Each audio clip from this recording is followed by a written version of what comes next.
What's up everyone, it's Devin here, and today I have some more Pokemon battle videos. Today we have switched over from Pokemon X and Y since I've shown off all those battle videos I have saved, and we've switched over to the 7th generation with Pokemon Sun and Moon.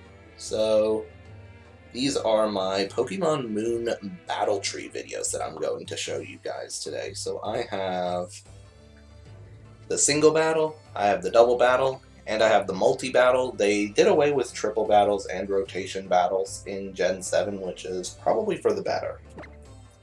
Let's start with the single battle with my team.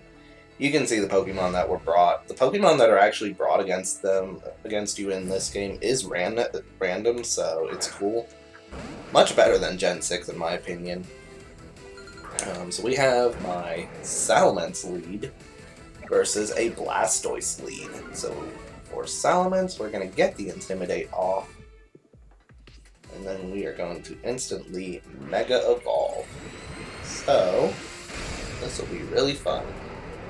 So this is my Mega Salamence going up against a Mega Blastoise. So this Salamence set is Return, Earthquake, Dragon Dance, Roost, Max Attack, Max Speed, Jolly Nature with the Salamence side, of course. So I did a turn 1 Dragon Dance against the Blastoise, because not all of his Blastoise, I believe, have attacks that can KO you.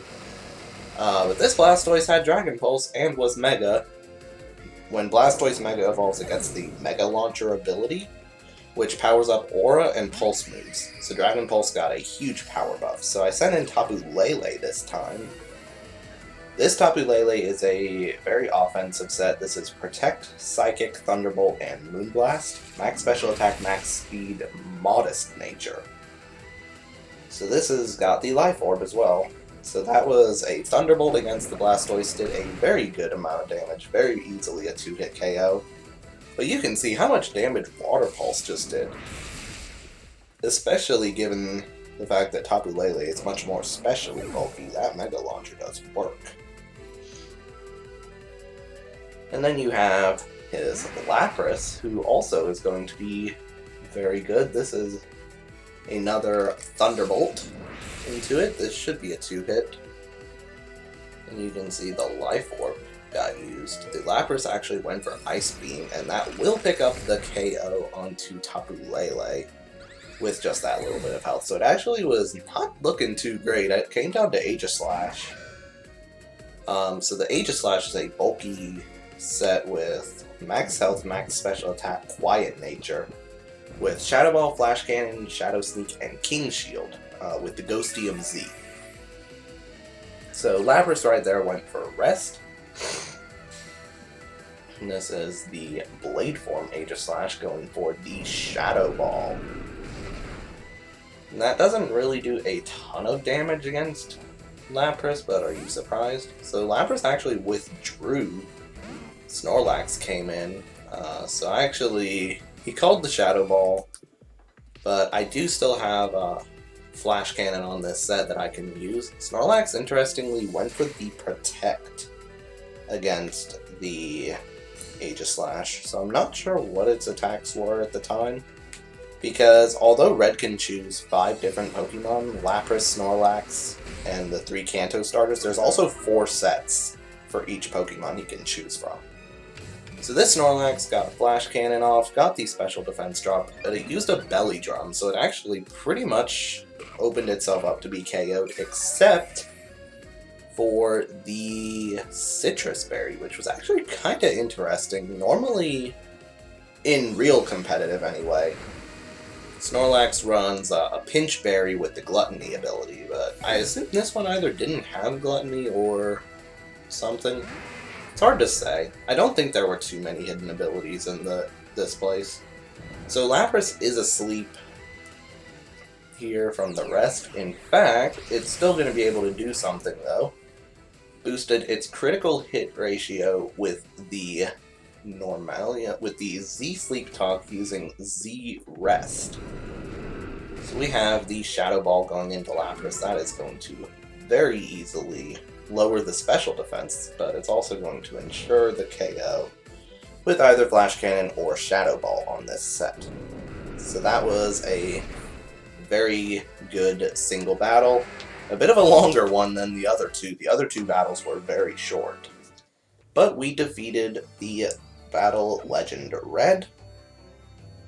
The next Battle Legend is against the Double Battle Legend. And on these teams, I used the exact same 3 Pokemon of Salamence, Tapu Lele, but I also added a Tapu Koko into the mix. So, a bit more fun, a little bit more variety. Let's get into this. So this is Battle Legend Blue. He does the double battles. Blue is a bit more challenging. He has a lot more Pokemon he can choose from. And I think he still has 4 sets that he can choose from. It's either 2, 3, or 4. Maybe even more than that.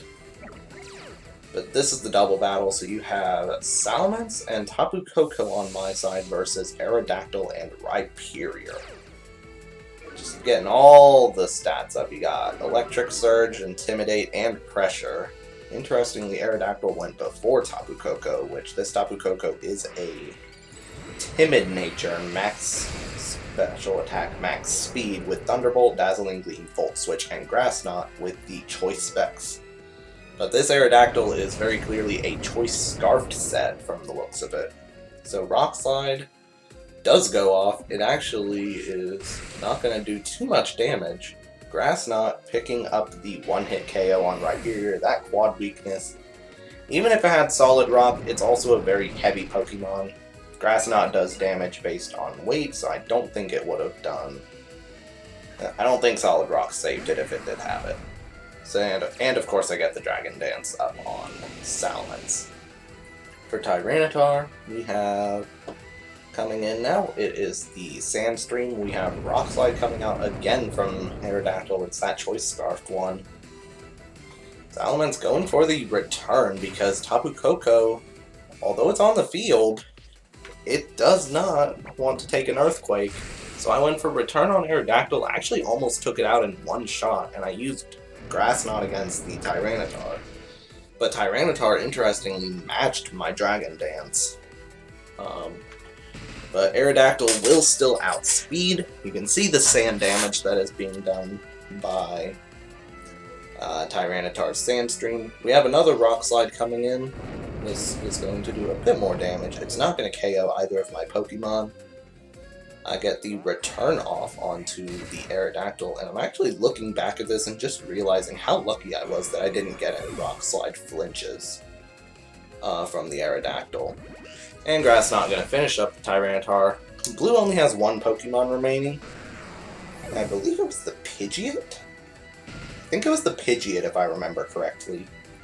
Salamence and Tapu Koko both going to take some more sand damage. Sandstorm will not take out Tyranitar. It was the Machamp. Pidgeot is an option that Blue can come with. Aerialate is Salamence's ability when it Mega Evolved, so Return was actually doing flying type damage, so it was Stab. So you're getting a little extra damage. But you can see just how much it mattered. So for the multi-battles are very interesting. Because for the multi-battles, you're only given 1 default NPC in Sun and Moon. In Ultra Sun, Ultra Moon, you can get Lily added after Team Rainbow Rocket, but that's extra stuff that you have to do. For the multi-battles, you bring 2 Pokemon and you're teamed up with an opponent, so you're really relying on the AI to be smart. Oh, that's why I thought he had a Pidgeot. He brought Pidgeot in the multi-battle. So this is the multi-battle. These are all regular, by the way, not the Super Streaks, but I think the Super Streak battles are identical as far as sets are concerned. Battle Legend Red and Battle Legend Blue. Venusaur and Rhyperior coming out. I brought Salamence and Tapu Lele into this set. My ally, Breeder Rada, has the same 2 Pokemon every time, so her Pokemon just come from the sets that actually exist. So that's her Barbaracle. The Barbaracle has Bright Powder with Stone Edge, Razor Claw, Shell Smash, and Double Team. Max attack, max speed, and its adamant nature. Her second Pokemon is a Hawlucha, which is Acrobatics, High Jump Kick, Taunt, and Feather Dance with Salak Berry. Max Attack, Max Speed, Jolly Nature. So you can see Mega Evolution return with Aerialate absolutely KOs the Venusaur, and Razor Shell absolutely KOs the Rhyperior. Very, very quick beginning to this battle. So we now have Lapras and Pidgeot coming in. So now it's going to be very interesting. Lapras is going to go for Ice Shard because it is quad weak. Does not do a ton of damage though. It's only doing under half, which is, I guess, not too surprising considering Lapras' attack. Return does about half to Lapras. Steel Wing from Pidgeot is going to do a little bit. And now we have the Shell Smash coming out from Barbaracle. So Barbaracle, I believe, might be the fastest thing now. Yeah, because I didn't get a Dragon Dance set up this time. So Barbaracle should be fastest thing on the field, unless, of course, Lapras goes for Ice Shard and does that fun. Barbaracle actually going for the Stone Edge on Lapras, so gonna actually hit and take out Lapras in one hit. Return is gonna do pretty good damage to Pidgeot. This is not the Mega Pidgeot set. Pidgeot actually only just barely living. And Steel Wing, of course, going to do a bit more damage to Barbaracle than it did last time. Barbaracle going for the Stone Edge hits the Charty Berry. But I think with that little amount of HP, the Charty Berry is not really going to matter too much. And Snicker Stream is frozen. Uh-oh. Snicker Stream died. Great. Okay, there we go. Unfortunately, y'all kind of missed the end there due to Snicker Stream just dying, but you could hear from the audio that I did win. It was, there you can see confirmation there, I won. But yeah, I think that's going to be it for today's video. I think the next video that'll be out, it's either going to be Oris or it's going to be Ultra Sun, Ultra Moon battles, and I have a lot of Wi-Fi battles on Ultra Sun, Ultra Moon, so you're probably going to get a couple Wi-Fi battles in each video from now on if you're seeing Ultra Sun, Ultra Moon. I still don't know how many I have for Oris. I haven't looked yet, but I'm going to look soon. So I will see y'all next time. Thank you all for watching.